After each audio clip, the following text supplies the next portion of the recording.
Let me start by asking you this. As you know, in order to win Colorado, you have to win over independent voters. Last night, our legislature blocked a bipartisan bill. The Republican leaders blocked a bipartisan bill in favor of civil unions. There's a lot of bad feelings among independents this morning. Do you feel that what happened last night could linger and perhaps impact your ability to court the independent vote come November?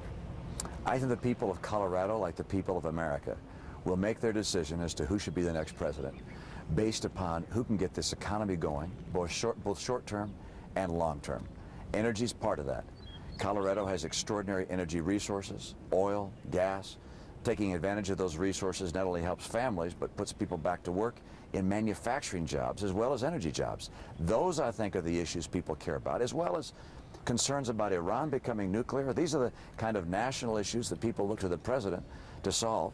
And unfortunately, this president has disappointed a lot of people, and I think that's why he's in the kind of trouble he's in. But there's a big chunk of Colorado voters who can go either way on many of these issues, Republican or Democrat.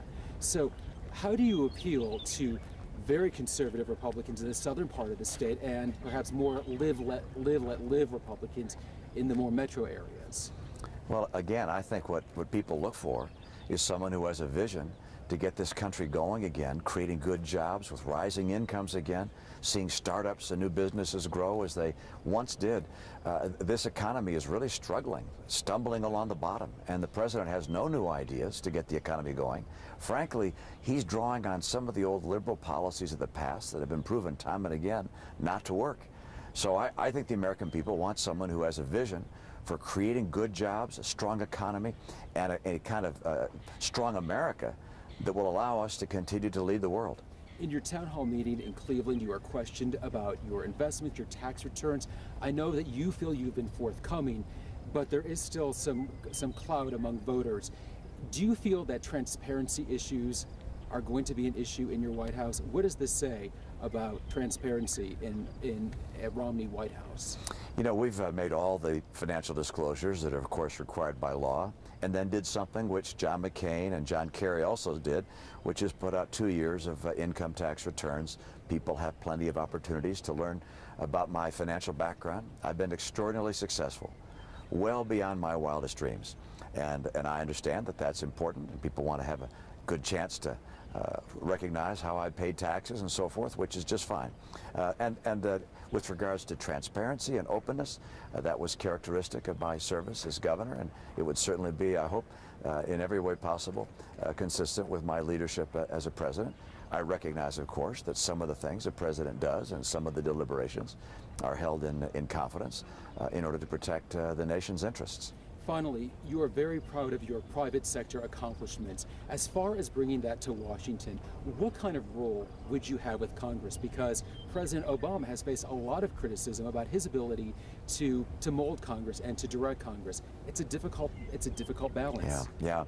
You know, I had the challenge, but also the honor and the learning experience of being elected a governor in a state with a legislature that was over 85% Democrat. And we worked together from time to time on issues where we were able to find common ground. On education, for instance, we helped drive our schools to be #1 in the nation of all 50 states. We put in place a scholarship program where if you graduate among the top 25% who take our graduation exam, you get a 4-year tuition-free ride at a Massachusetts public institution of higher learning. We worked together. Despite some differences on areas of significance, there were enough places we made progress that I found that a learning experience, a helpful experience, and I want to bring that to Washington. The president said he was going to work on a bipartisan basis and bring people together, but I don't think we've ever heard more spiteful, divisive rhetoric than that's come from the president.